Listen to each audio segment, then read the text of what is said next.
Before I start this video, I want to play a small clip of Van Jones. Van Jones is a political commentator for the CNN, and I will explain why I start with this small clip in order for you to understand. Okay, as an attorney, as a political commentator, and frankly, as a former White House official, I used to think I knew a lot about how America picks a president. I was wrong. I did not know. And this year I've been doing some research into some of the fine print and all the different things in our Constitution that we never talk about. And I've discovered some legal loopholes that shock me, I guarantee will shock you, and could determine the way that the presidential election in 2020 turns out. Okay, that is a very key thing. The Constitution, or we call fine prints. Many people do not read Constitution. They don't understand Constitution. And for that case, we ending up assuming so many things. So this video is just the basics of understanding US presidential election. I remember one time someone commented here and they said, "You're just a YouTuber. Don't you assume that you know everything?" When it comes to the political science, I didn't study law. Let me start with that one. I didn't go to school to become immigration expert. I studied on my own, but I cannot say that I am an immigration lawyer or whatever. No, I didn't go to law school. So when I'm talking about the immigration, you can criticize me because I'm not expert in that. But when it comes to the politics, I have a degree in political science. I've been a political analyst for a long time. So I'm talking things in my field. So I'm not just a normal YouTuber when it comes to the political science analysis. So in this video, it is not about Joe Biden and Donald Trump per se. We can say two people running for president in the United States, President A, President B. What happens in order to win election? So on November 3rd, citizens of the United States of America who registered to vote are going to vote, or they did go to vote. So usually it's the first Tuesday of the month of November. After every 4 years, there is presidential election. So we went to vote. But people do not know when we are voting, we need to vote for the US president. That people do not know. We are not voting in America. We are not voting for president direct. We are voting for what we call electoral college, or we are going to vote for electoral votes, or we are going to determine how many votes someone can get in electoral college. So it's a different crazy way of politics. And as most of immigrants, let's start with immigrants, then I will come to the Americans. Most of immigrants, they assume the election in their countries is election in America. When we vote, like we count our votes in our countries, Tanzania, Kenya, Uganda, Madagascar, whatever country you are there, individual is voting direct to the president. But in the United States, when I vote, I don't vote for the US president. I vote for someone to win what we call electoral college. So there are popular votes and there are electoral college. It's a very confusing. So let me give you an example. In state A, California, let's give you an example. There is candidate A, candidate B. Republican and Democrats are running. If candidate A of Democrat wins California, is given electoral vote, 55 electoral votes. Those electoral votes have been designed from each particular state, different number of votes basing on what we call the population of the particular state. California is one among the highly populated state in here, over 40 million people. The population of California is higher than the population of Canada. The population of California is more or less the same like the population of Kenya or population of Tanzania. So it's very, very big. So because California is so big, it has a highest number of electoral votes. So when you win, you get those electoral votes. So that's why when they say Joe Biden is the projected winner of California, it means Joe Biden has won the popular votes of California. By winning the popular votes, that means he's going to win the electoral votes of California, which is 55. The smaller states, they can get a smaller number of electoral votes. So there are votes, like 3 votes, like in Montana, 3 votes in, 4 votes, whatever, Wyoming. Those smaller states, they have smaller number of electoral votes. And in order to win, you must get 270 electoral votes. Not how many millions of votes you are going to get. In other words is, you have to win popular votes of many states to be recognized that you are the main winner. Myself, I'm planning to do my thesis. I'm planning to start my PhD next year. And my thesis is the popular vote popular in the United States of America? And the case study is the election of 2000, Bush Gore, and 2016, Hillary and Donald Trump. Those are the modern elections, because there are 3 times, but the modern election where the 2 candidates didn't win popular votes, but they won electoral college and they became presidents.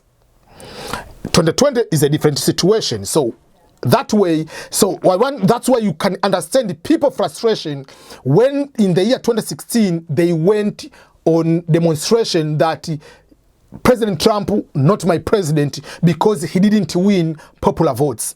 But these people do not know American Constitution, because American Constitution, popular votes don't elect president.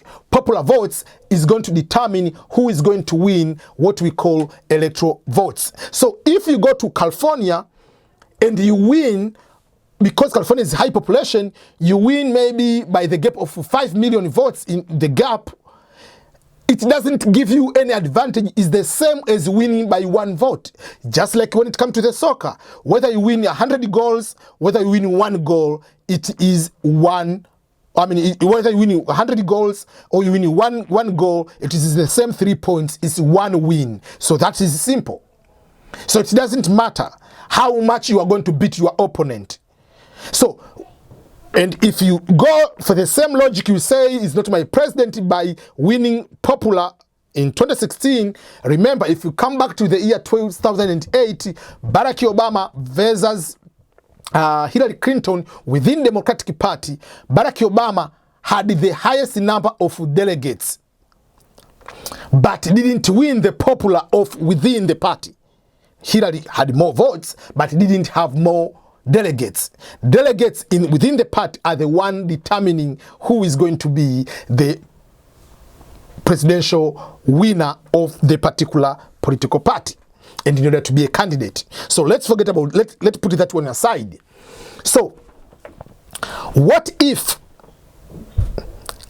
the president on that election doesn't concede on the election night? That is the question I've been asked by many people. It doesn't matter whether a person who has lost election concedes or not. That is not the constitutional requirement. It's not a constitutional requirement. Whether you accept the defeat or not, it doesn't matter. The matter is, after what we call popular votes, the popular votes which we see in the election, CNN, Fox News, MSNBC, whatever, PBC, they are saying that's what they call projected. CNN projects. State of Kentucky goes to so and so. It doesn't mean that the person has won the electoral votes. Is a projection that the popular votes of that state goes to this, goes to this particular person. And if that happens, you wait. The state is going to another, what we call the second process. The first process is the process where we do the popular votes to determine electoral votes. How are the electoral votes going to be casted? So after November 3rd, for instance, this year, December, it depends, like usually it's between December 15, 14 to December 20. Between that time, each state have to select the what we call electors, and electors basically are from the state legislature, they are from the state. So the electors, you have to select electors who are going to vote who will be the president. So in California, there are 55 people will go to vote. In, for instance, Florida, there will be, if we say electoral votes is, there are 29 electoral votes, for instance, that means 29 people will go to vote in a room. Remember, this process is not highly talked into the media. That's why people don't understand. This is the process where someone is going to be elected. So the president is not elected by the popular votes. The popular votes determine electors. But if the Democrats are winning the state of California, by process is, we call the winner takes all. It is supposed to be that the elector who is going to that room to cast a vote in December, that elector must vote for the winner of the popular votes of that particular state. There are states which allows the electors to change their votes from the main winner of that particular state. There are states that don't allow. If you change, you can get legal action. In order to prove that, I'll give you a few examples. In 2016, after Trump won the election, there are so many people, Michael Moore and other people, they were advocating for electors to change their votes in the respective states to vote for Hillary Clinton. And they say, we are going to provide a free legal service. If you get any legal trouble, we are going to help you get out of that trouble. So that is like if there is legal trouble. So when electors went to vote in 2016 in December, if I'm not mistaken, it was December 19, whatever, I don't remember. In the state of, I think it was in Washington, Seattle, or if not Oregon, 2 electors changed their vote. Remember, that state was won by Hillary Clinton. One elector voted for Bernie Sanders, who was not even among the 2 main candidates. And another person voted for Colin Powell from Republican. So you see, 2 people changed their votes. In Texas, one elector who, I mean, remember, Texas won by Republican. One elector didn't vote for Donald Trump. Went to vote, I think, for Rick Paul or somebody else, but within Republican, who was not the presidential candidate.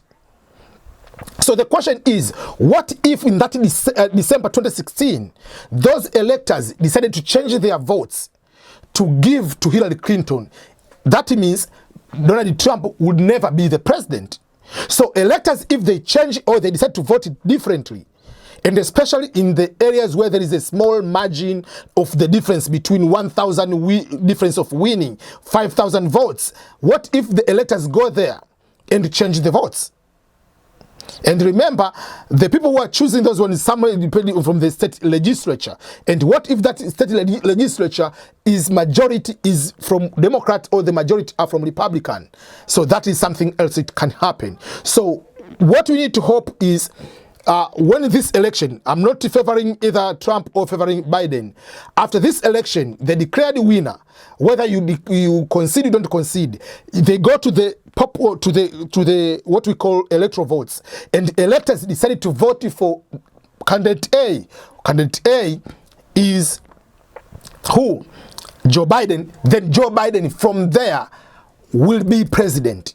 But up to this point, the president, we can call someone president, what you call president-elect, whatever, but is not official by the Constitution. By the Constitution is until electors go to vote. The electors are the ones voting who is the president.